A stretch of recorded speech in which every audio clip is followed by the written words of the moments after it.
Guys, আমি সায়ন্তী। আমি চলে এসেছি নতুন একটা ভিডিও নিয়ে। আজকের ভিডিওতে বানাতে চলেছি পুরো রান্নার ওপর।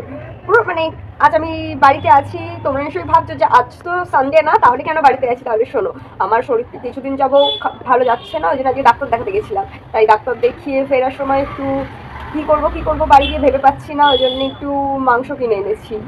তাই আজকে মাংস বানাবো, কিভাবে কি বানাবো সবই তোমাদের সঙ্গে শেয়ার করবো। আর ঝটপট দেরি না করে কি করবে, ফেসবুক পেজটাকে ফলো করে দাও, ইউটিউবে সাবস্ক্রাইব করে দাও নতুনত্ব ভিডিও দেখার জন্য। আর স্কিপ না করে পুরো ভিডিওতে মন দিয়ে দেখবে। দেখা হচ্ছে কিছুক্ষণ পর। প্রথমে আলু পেঁয়াজটাকে ভালো করে কেটে নিচ্ছি। আলু কাটে হয়ে গেছে, এবার পেঁয়াজটাকে কাটছি। আসলে আমার মা আমার হেল্প করতে চেয়েছিল, আমি মাকে করতে দিইনি, করতে বারণ করেছি। কারণ ভাবলাম আজকে যখন ছুটির দিন বাড়ি আছি, তখন আমার মা তো রোজ রান্না করে, মা কেন হেল্প করবে, একদিন মায়ের হেল্প ছাড়াই রান্না করে দেখি। ওই জন্য আমি নিজেই রান্না করেছি। মানে সত্যি কথা বলতে পেঁয়াজ কাটতে গিয়ে আমার যা অবস্থা খারাপ হচ্ছে সে শুধু আমি একাই জানি। নাকের জলে চোখের জলে হচ্ছে পেঁয়াজ কাটতে গিয়ে। কী করব, যেহেতু আমি বলেছি যে মায়ের কোনো হেল্প নেবো না, এবার আমাকে তো করতেই হবে। বুঝতেই পারছো, রীতিমতো আমি কাঁদতে কাঁদতে পেঁয়াজ কাটছি। এত চোখ দিয়ে জল বন্ধ হচ্ছেই না। পেঁয়াজটা এত ঝাঁজ বলার কথা নয়। আমারই একটু ভুল হয়েছে। আমি যদি পেঁয়াজটা ধুয়ে তারপর যদি কাটতাম, তাহলে এত ঝাঁজ লাগতো না, কিন্তু আমি কাটার পর ধুয়েছি। ওই জন্য আমার অতিরিক্ত ঝাঁজ লেগেছে। এত ঝাঁজ বলার কথা নয়, এত কাঁদছি। কী আর বলবো তোমাদের। ভাবলাম যে অফিসের সবাইকে তো রান্না করে খাওয়াই, আজ না হয় বাড়ির সবাইকে একটু রান্না করে খাওয়াই। ওই জন্যেই রান্নাতে আজকে বানিয়েছি। কারণ বাড়ির সবাইকে সেইভাবে আমি রান্না করে খাওয়াইনি, অফিসের জন্য রান্না করে নিয়ে যাই ওদের উদ্দেশ্যে। বেঁচে গেলে তখন বাড়ির সবাই খায়। আমি ওই জন্যই ঠিক করলাম যে আজকে যখন বাড়ি আছি, তখন আমি বাড়ির সবাইকে রান্না করে খাওয়াবো। ওই জন্যেই আমি রান্নাটা করলাম। কী বলবো তোমাদের, চোখ দিয়ে যা জল পড়ছে। আমি তাকিয়ে যে কাজ করবো, আমি তাকাতে পারছি না, তাকানোর মতন অবস্থায় ছিলাম না। তাও সেই অবস্থায় আমি পেঁয়াজ কেটে গেছি, কাটে কিন্তু বন্ধ করিনি। কারণ আমি যে বলবো যে কেটে দাও বা কিছু না, আমি নিজে বলেছি, আমি নিজেই করব। আমি এমনই হয়ে এসেছে। আর লাস্টের দিকে কাটতে গিয়ে যা অবস্থা খারাপ হচ্ছে সে শুধু আমি বুঝতে পেরেছি। আমি মনে মনে ভাবছিলাম যে এই পেঁয়াজটা কোথা দিয়ে এনেছে যে এত ঝাঁজ বলার কথা নয়।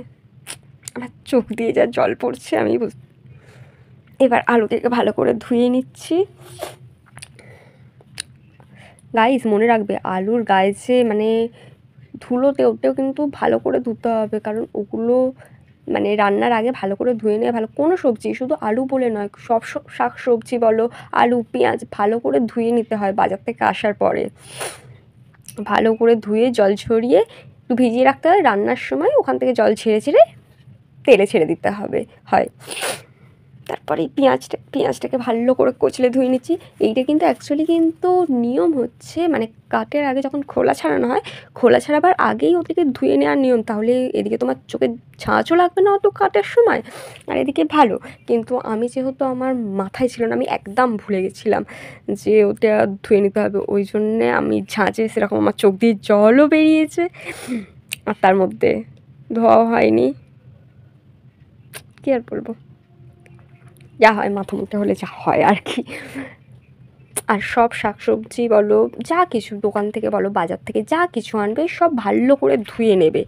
নয়তো ওই যে বাজার থেকে যেগুলো আনলে, দেখো তুমি নিয়ে হয়তো দেখছো সেই শাক সবজি বলো, আলু পেঁয়াজ, আরও তো 10-5টা লোক দেখছি কার ভেতরে কী জামস আছে। এতে কী হয় বলো তো, রোগ জীবাণু ছড়ায়। ওই জন্যে যা কিছু বাইরে থেকে আসবে আগে ভালো করে ধুয়ে তারপর ফ্রিজ থাকলে ফ্রিজে তুলবে বা ভালো কোনো পরিষ্কার জায়গায় রাখবে। কারণ এগুলো তো সব খাওয়ার জিনিস না, এগুলো তো ভালো জায়গায় রাখতেই হবে। জন্য খাওয়ার জিনিস, যে কোনো জিনিস ভালো করে ধুয়ে নিতে হয় রান্নার আগে। এবার পেঁয়াজটাকে ভালো করে জল ছড়িয়ে তুলে দিচ্ছি। ভালো করে জল ছড়িয়ে পেঁয়াজটাকে তুলে নিলাম। এরপর মাংস থেকে আমার ধোয়া তো, আমি সত্যি কথা বলতে খুবই ধুই। ওই যে রক্ত লেগে থাকে, আমার প্রচুরই ঘেন্না করে। ওই জন্য মাংস থেকে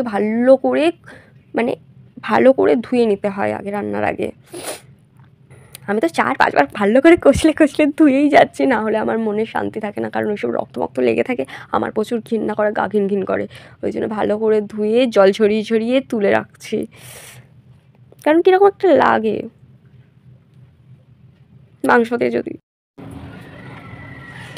প্রথমে কড়া বসিয়ে দিলাম,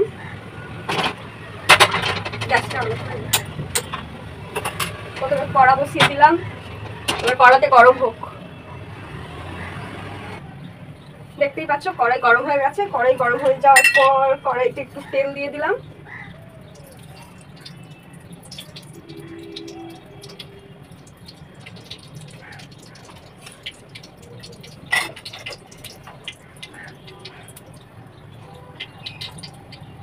বেশি নয়, পরিমাণ মতন তেল দিয়ে দিলাম। এবার তেলটা গরম হোক। তেল গরম হয়ে গেছে, দেখতেই পাচ্ছ তেল থেকে ধোয়া হচ্ছে। এবার তেলের মধ্যে দিয়ে দিলাম দারচিনি, একটু গোটা গরম মশলা আর পরিমাণ মতন 2-3টে এলাচ।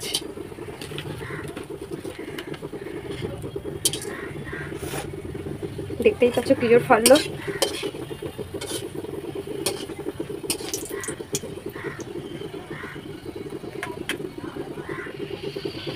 এরপর দিয়ে দিয়েছি শুকনো লঙ্কা আর তেজপাতা।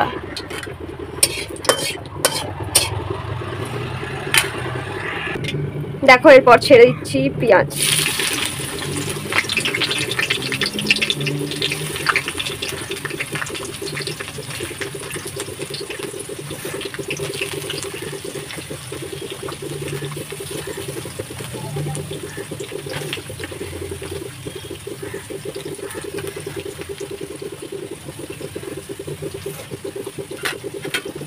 একটু পেঁয়াজটা দিয়ে একটু নেড়ে ছেড়ে দিই, নয়তো গায়ে গায়ে লেগে যাবে না নেড়ে দিলে।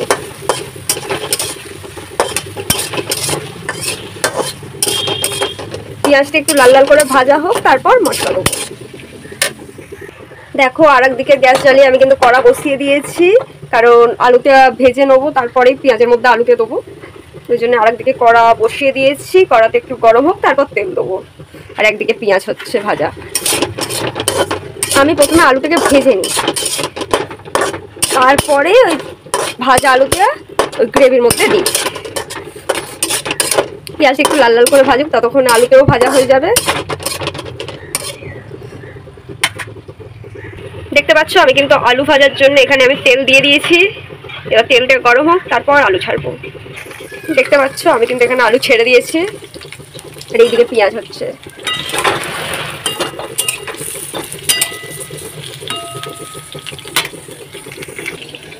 ততক্ষণ পেঁয়াজটা ভাজা হচ্ছে, আমি এখানে দেখো মশলাতে বানিয়ে নিচ্ছি। দেখো কি কি দিচ্ছি। প্রথমে আদা রসুনের পেস্ট দিয়ে দিচ্ছি,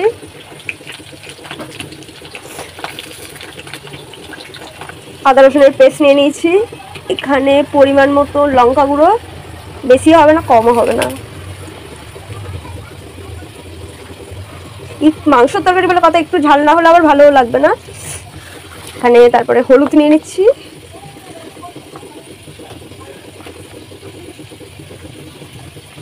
এখানে টমেটো নিয়ে নিয়েছি। এবার সব একসঙ্গে ভালো করে মিক্স করব।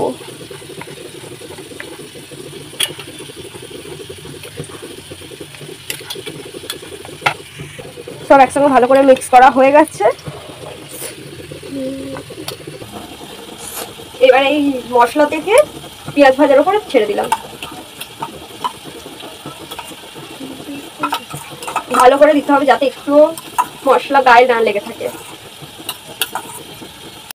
মশলা থেকে দিয়ে এবারে ভালো করে নেড়ে চেড়ে নিতে হবে।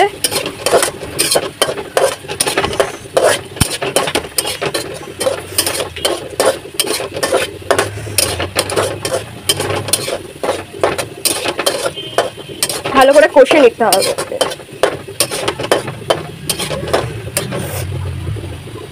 এইদিকে দেখি আলুতে ভাজা কত দূর।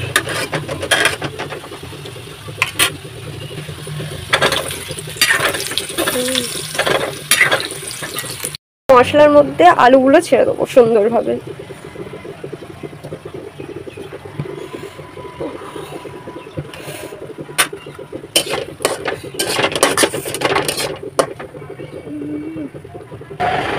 আলুগুলো দিয়ে ভালো করে এবার নেড়ে চেড়ে নিতে হবে।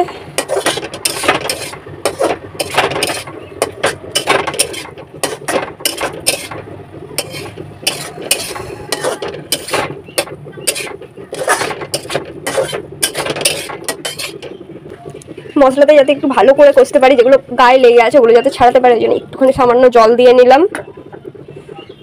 পরিমাণ মতো নুন দিয়ে নিলাম। এবারে মাংসগুলো ছেড়ে দেবো।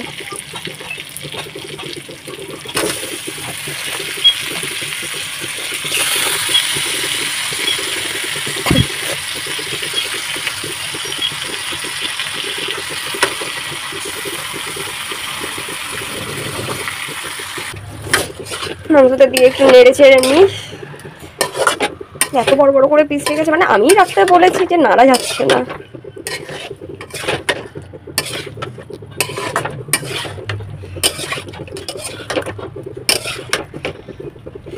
এখানে আবার একটু মশলা হচ্ছে, কারণ দেখে মনে হচ্ছে একটুখানি মশলা দেওয়া দরকার, অনেকটাই মশলা কম পড়েছে।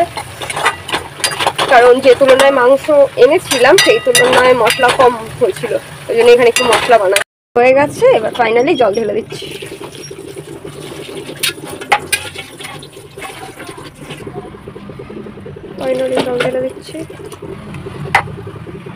জল ঢেলে দিয়েছি, এবার চাপা দিয়ে দিই। কিছুক্ষণ পর খুলবো, খুলে দেখবো কি অবস্থা হয়ে গেছে। চাপা দেওয়া আছে, এবার খুলে দেখি কি অবস্থা।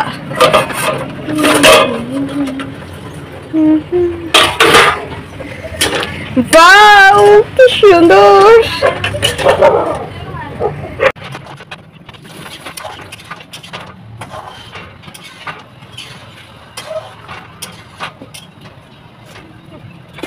খুব সুন্দর হয়েছে, খেয়ে দেখলাম খুব সুন্দর হয়েছে। জাস্ট চেখে দেখলাম খুব সুন্দর হয়েছে। কালারটা দেখেছো, অসম এসছে, মানে এত সুন্দর এসছে বলার কথা না, এত সুন্দর কালার এসছে। মানে এত সুন্দর আসবে, আগে একটু মানে একটু গড়বড় হয়েছিল, যার জন্য আবার সেকেন্ডবার মশলা করে দিতে হয়েছে। ভাবতে পারিনি যে এত সুন্দর কালার আসবে। ভালো হয়েছে, ঠিক আছে। নামিয়ে নিয়ে তোমাদের সঙ্গে কথা বলছি। আমাদের মাংস পুরো রেডি হয়ে গেছে। এখানে আছে শাক চচ্চড়ি, এই যে ভাত বাড়া হয়ে গেছে সবার। মাংসর কালারটা কিন্তু দারুণ হয়েছে। এবার দেখি সবাই কি রিভিউ দেয়, কেমন হয়েছে। মানে আজকে সত্যি করতে গিয়ে একটু গড়বড় হয়ে গেছিলো, কিন্তু টেস্ট করে দেখলাম খারাপ হয়নি, ভালোই হয়েছে। ঠিক আছে, এবার সবার মুখ থেকে শুনি কেমন হয়েছে। দেখো, আমার বাবা অলরেডি খাওয়া শুরু করে দিয়েছে। কেমন হয়েছে? ভালো হয়েছে। বাবা খাওয়া শুরু করে দিয়েছে, এবার এখানে আমরা খেতে বসবো।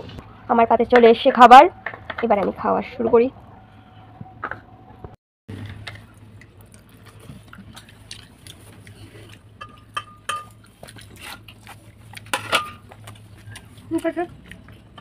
যেন খেয়ে দেয়নি, তারপর কথা বলছি। রান্নাবান্না কমপ্লিট করে চান করেছি। ভাবতে পারছো এখন বিকেল 4টে বাজে, এখন নাকি আমি চান করলাম, কারণ সারাদিন খুব ব্যস্ত ছিলাম, ওই জন্যে চান করা হয়নি। এখন চান করলাম। দেখো এই যে দুজন এসে গেছে, চলে এসছে। দুপুরে একটু চোখে ঘুম নেই, চলে এসছে। কিছু বলো, তোমরা কেমন আছো? এই দুজন আমার মাথা চেপাতে চলে এসছে। ওদেরকে নিয়ে একটুখানি দেখি কি করি, কি করা যায় ওদেরকে নিয়ে। ওদেরকে মনে হচ্ছে এখানে ছুঁড়ে ফেলে দিই। ওরা খুবই ভালো, খুব কিউট, খুব সুইট। আমার দুখানা পুচকো পুচকো ভাই বোনু। আমার একটা হাম্পু দিয়ে দে, তারা উপর থেকে হাম্পুটা দিয়ে দিন, নাহলে দেখতে পারবে না। আর দুখানা কিউটি কিউটি ভাই বোন এসে গেছে, এবার ওদেরকে নিয়ে একটুখানি খেলাধুলা করি।